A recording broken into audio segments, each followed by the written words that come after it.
Welcome back, awesome people, to Cocktails and Consoles. It's Melissa and Karibukai Play is here. What is up, gentlemen? Hey, hi everybody. Oh my god, I am so psyched. It feels like they're just the nicest guys on Twitter. Hang out on their stream, it's almost like you're hanging with family. They're just so fun and so cool, and you guys really have built a family out of your stream, which is it feels so close and comfortable. Right? Yeah, it's comfy. The word comfy it has been thrown around. Yes. Right? Yeah, and we love you, Cocktails and Consoles. We love you. You're so sweet. I'm so excited to be here. I'm always excited every time seeing on Twitter. It's like, Cocktails liked your new video. I'm like, oh, yes. I'm amazed you guys are like, oh my god, woman, shut up. Stop liking stuff. You're gonna have us over here, so I'm pointing this way. We love this lady right here. She works so hard. Like, she has all these gameplay series coming up. She's planning every Monday streams. You have a new game every single Wednesday. Mm-hmm. That's a lot to keep up with. You're super on top of it, and you're super sweet and encouraging to everybody, and you put us together with really awesome people. And so we love that. God. Wow. No, this is about them. No, you guys. This is about you. We can talk to me later. Can't be detained. It's spilling over. Right. See, this is exactly what I'm talking about. They're just the sweetest guys in the world. And now, I know you guys normally stream on Fridays, but it looks like you guys are adding in another day during the week. We're trying to just stream different games throughout the week because we do a lot of Mario Maker Friday nights, but we want to do other stuff as well. So Mario Maker will always be Friday nights, and then other nights throughout the week we'll do like other stuff. That's fantastic. Baby steps right now. Yeah, baby steps right now. Yeah. Baby schmaybe. Let's take a look at what you guys have done so far.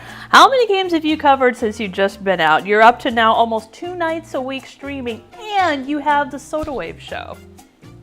Oh yeah, it's a big one. That's a really big one. Yeah. That is so awesome. Thank you for mentioning it. By the way, that's an idea. Well, maybe we can talk about it more in depth some other time. But just touching on it, like that has a lot of production value behind it. It does. This whole YouTube thing really is like, especially Soda Wave Show particularly. It's a whole lot more work than I thought it was going to be. Yeah. So especially the live action segments. Oh God, yeah, that's tough to film. The machinima animation. Yeah, and the animation behind it. So the only thing I'll really talk about that this time is, like, that's an idea that's over 3 years old, and I finally was able to step up and bring it to life this past month or two, and it feels great. 3 years in the making. Oh my God, and it was so well done. You know what it reminded me of? And so for you guys who are Game Grumps fans out there, you probably get the same feeling from it too. It felt kind of like a sequelitis level show, which was so great because you really look into the game. It's not so much, flashes and explosion and loud noises to keep people entertained. You're actually thoughtfully going through the game, what makes it enjoyable. Thank you for that. That is a nice compliment. That is depth that I am purposely trying to insert into that, for sure, yes. That's so cool. So I have to ask, how did you guys get started on YouTube? What inspired you to start a channel? Well, I had started Karibukai Play like a while ago, before Dan jumped on, but it was really a little bit barren. It didn't have anything. I was still trying to figure out what I wanted on it. I was giving him crap just earlier today because you had an old video. Oh, no. I have videos from ages ago that are set to private, and I guess he went way back and found. I don't know why I decided to look today. It was him solving a Rubik's Cube. I was ashamed. I was like, 13-year-old self-me's like, no, he's gone, buried in the depths of the internet. Call of Duty, kill streaks, that kind of thing. Hey, we all gotta start somewhere. That's right. Yeah. But then when I moved to our current location, I met Dan here, and then we didn't really know either of us were into the whole YouTube thing. We were just, we just knew we liked video games, and we occasionally once in a while talk about, oh yeah, I captured this or I captured that. Nice. And then we started getting the vibes. And then one day we go to the store that we really like called Vintage Stock, and I bought a Retron 3 out of the spur of the moment. So we decided to. What was it? Turtles in Time, the first game that we played? Yeah, the first game that we played together was Teenage Mutant Ninja Turtles. I love that game. Yeah. I do too. Yeah. So that was the first game we ever played together and recorded. And it was in the same room, but it was a lot smaller at the time because everything was like so many more things. We're really good equipment-wise, I would say, for everything that we had. I mean, I obviously had a Super Nintendo, 2 Super Nintendos actually, and then a Retron on top of that. But it's really convenient to have the space dedicated for that also. Mm-hmm. Yeah. And so that was a driving factor in it. Yeah, we had so many capture cards that were like older consoles as well. We weren't really limited on options and whatnot. Yeah, because like you said, we had that special thing for retro games and being able to make videos also. Yeah. Very cool. So we recorded that and uploaded it, and then ever since then, like I'll just be like buying a new game and we're like, oh, we gotta record it or whatever. Gotta do that. Yeah. That is so cool. So of all the games that you guys have played and or filmed, which one has been your most favorite? Either you have filmed or you've not yet filmed and want to. That's a good question. I thought you said for you it was a Kiba strip. I've had a lot of fun moments in Akiba, but I always think of my butt in Twilight Princess. No, yeah, because for me it's Twilight Princess. Yeah. Mm-hmm. Twilight Princess is definitely up there. But like Akiba was like in my mind, it's like when we like actually like started to take this seriously as a Let's Play. Yeah. Because that first episode we did, it was all over the place. It was amazing. Yeah. Super Nintendo games were warm-ups to that, and then I was feeling it too. Yeah. When we reached that point, yeah. That is so cool. Well, where do you ultimately want the channel to go? I mean, like it is right now, I really enjoy it. More live streaming if possible. Oh, yeah. Like at first we'd never even considered the possibility of like doing live streams. I know, it's crazy, the live stream stuff. I mean, I had touched Twitch just myself in the past, and it's just one of those things where nobody showed up, and then... Yeah, that's the exact same thing I thought. I was like, oh, no one's gonna show up for, like, you know, a live stream or whatever, so I didn't really feel encouraged. And we had a friend that was constantly telling us, oh, you should live stream or whatnot. If it wasn't for the Game Grumps Swim the Musical Challenge, we would have never decided to stream. Yeah. Really? Yeah. Wow. God, it seems like that episode has been like significant for a good number of people. It was a connecting factor for us, yeah. I mean, that's how I ran into Retro Millennia, was looking at that, and then that led us... Yeah, I remember he was like, dude, there's these other guys that, like, they beat it, and they got mentioned by the Grumps. And I was like, what? I'm still here in my corner, just waiting. I'm like, when will it come? Right? I think Danny was on pins and needles like, well, they said they were gonna. But that's so cool. Game Grumps, if you ever watch this, see what you guys do. It's more than just playing games, and that's what I love about YouTube, is that it can be superficial, but even in the most superficial of things, the impact is so much greater than what how can I put this? The impact is greater than the content, and I don't mean that to shortchange the content. I mean, just think of it in terms of, I'm just putting up a video, and you think about how many people that video reaches and how it improves their days, or they raise money for charity, or they bring together, you know, great groups of people who are like, wow, I actually have decent friends, and it's, oh my God, like, you don't get this out of TV, which is part of the reason why I love YouTube. That is so cool. Yeah, there's that aspect too, and I have to say, just the act of creating stuff and being able to exercise. I'm just a student of comedy my entire life, but to just exercise trying to make him laugh this whole time, and that's just, Even if it doesn't reach anybody else, that's just good for me. That's how Right? you know it's a successful joke if I end up laughing, even though I laugh at everything. And that just makes me feel good, and that's really good for me. That is so cool. Yeah, I mean, it comes to you guys. You guys play off each other so well. You have like distinctly different personalities, but the core you're very similar, and it's so fun. I can't. I wish I could put it better than that, but it's just so fun. Not close enough. Yeah. Good enough. Yeah. I look forward to Fridays. I'm like, no, am I going out on Friday? No, I'm going home because I want to watch the stream. And Friday is my favorite day of the week. I look forward to it every week. Especially because he gets to find out what you made for dinner. Okay, so I have to ask, worst game you've ever played? Go. On the show or just in general? Either.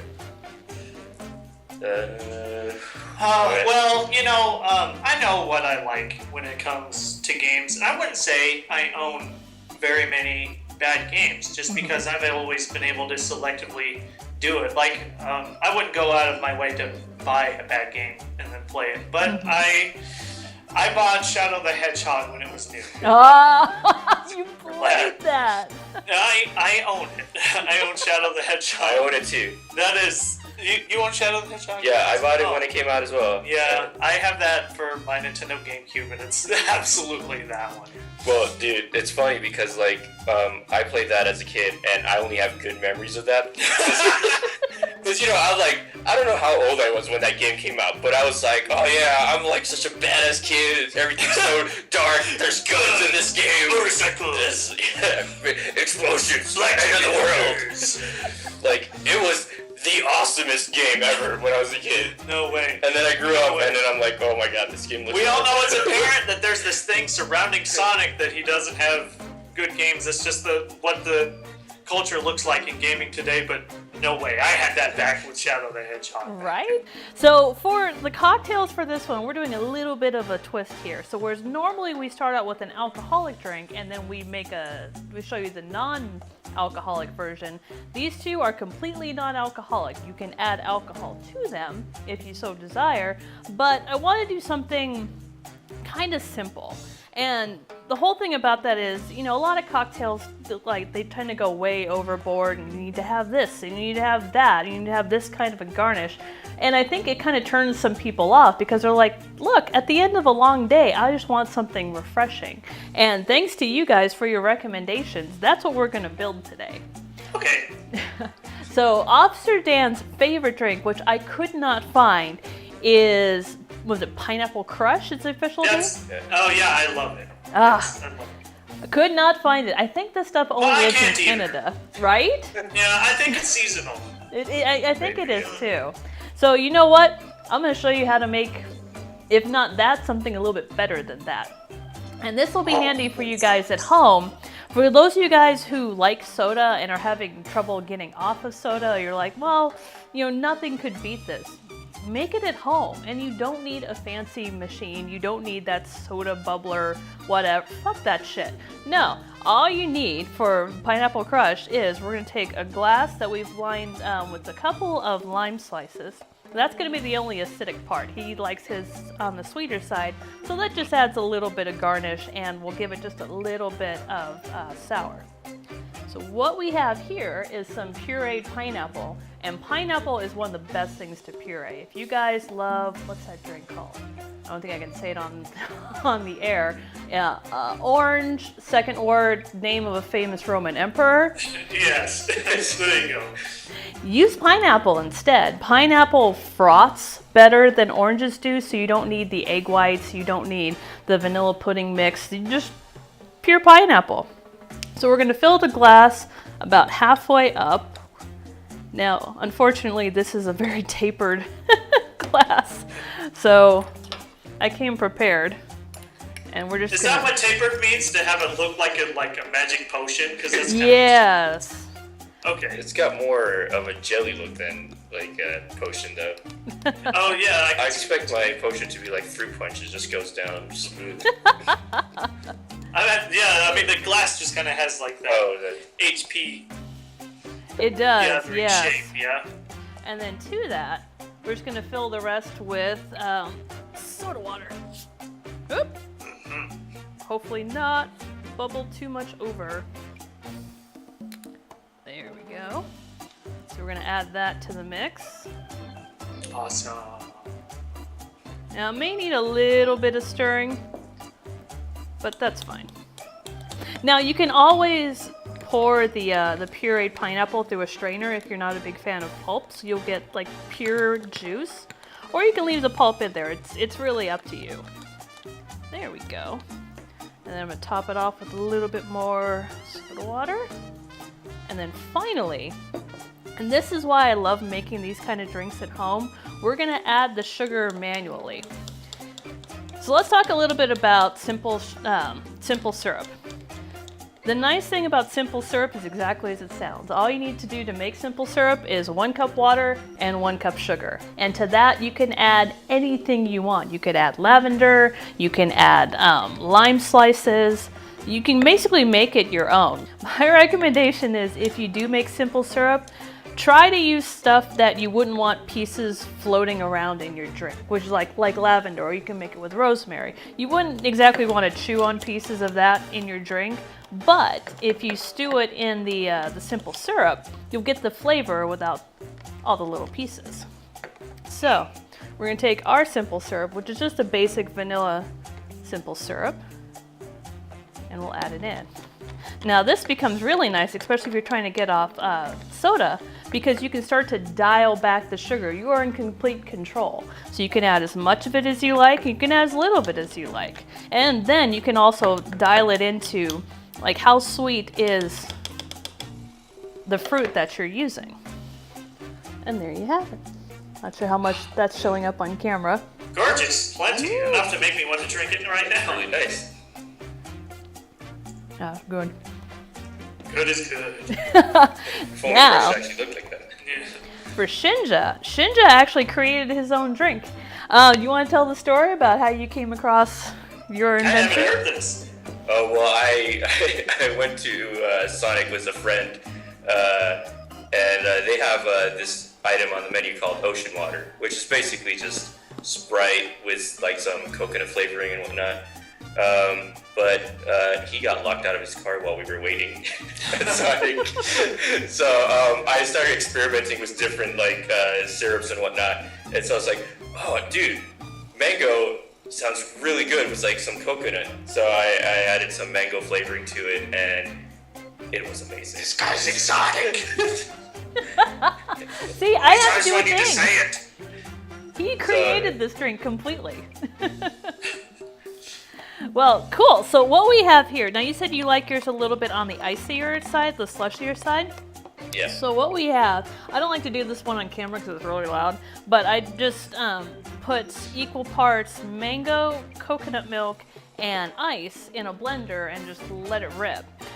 It's going to come out a little bit more like ice cream because mango really doesn't have a lot of juice compared to pulp. So you're going to have to thin it out maybe a little bit more with the coconut milk. Now this one's going to need more of the simple syrup than the other drinks simply because coconut is not inherently sugary. We've come to think that because a lot of stuff that we consume coconut in has a lot of sugar added. Coconut can actually be really savory on its own. So you may need to add a little bit more, a little bit less. Again, all to your liking, and that's why I love making this all from scratch. So we're going to take a glass that I saw this, I'm like, that's a Karibukai glass right there. Oh, it sure is, yeah. Like just envision myself on the beach with a glass. Exactly. Which, if you guys have seen the new video starter, you filmed that yourself, didn't you? Yeah, we went. I went to the beach with a couple of friends, and we got some GoPros and other cameras, and we just thought of everything we could get. The only thing I wish I had at the time was a drone. Oh, yeah. That would have Even been really everybody cool. else, yeah. I'd love one of those, yeah. I love watching that intro because every time I see that, I'm like, oh my god, that's where I want to be right now. Dude, and it's so real. I was checking it out just earlier today, and it's like the sun is right there, and my eyes are even wincing. Like the sun's actually getting in my eyes. Dude, That's what it's doing in my 60 brain. frames per second. Yeah, I'm not joking. That's how it actually is when I see that. Yeah, I keep going like, oh my god, is there water in my ear? Like, no, that's just the sound. You did it so well. Thank you. So to that, we're gonna add in the lemon lime soda, which I can't even cover the because it's imprinted into the bottle. And again, you're gonna want to stir this just a bit. Unfortunately, my blender is not the best, so there's still a couple pieces of ice that hasn't been completely chewed up. But you guys' blender is probably gonna be far better than mine. And here you go. Wow. And it's super simple to throw together. If you have a, God, why did my brain go blank? If you have a blender, I mean, all you need, mango, coconut milk, ice, and some lemon lime soda. It's going blank because you're relaxed now. You're at the beach just letting it all Right. out. That in your hand. Oh, that's good. Oh, of course, and the simple syrup. Now, to make these alcoholic, rum. There you go. The nice thing about rum is just throw it into any drink and like, wow, now it's the tropics. You're so right. That's exactly what you learn in the Caribbean. It's just like everything, just add rum to it. Doesn't matter. Yep. I don't even think they know what vodka or tequila. Well, they might know what tequila is, but they didn't. Yeah, rum in the tropics. That's all you need to know. Well, guys, thank you so much. It was an honor for me to have you guys on the show. I'm such huge fans of yours, and you guys just make my Friday every day, every week. So happy to be here. Aww. It makes us so happy to even hear that and just know that we got such a great community. It's really good for me in here. Right in here, right in the feels. I mean it. Aww. Go check these guys out. If you're not already fans, trust me, you will be very quickly. That's so cute. I know, aren't we just? Really This cute is stuff. adorable. So like pinched cheeks.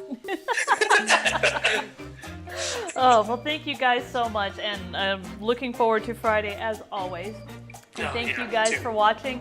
Go check them out. I'll put their contact information all over the place just like usual, and I will see you guys in the next episode. Cheers! Bye.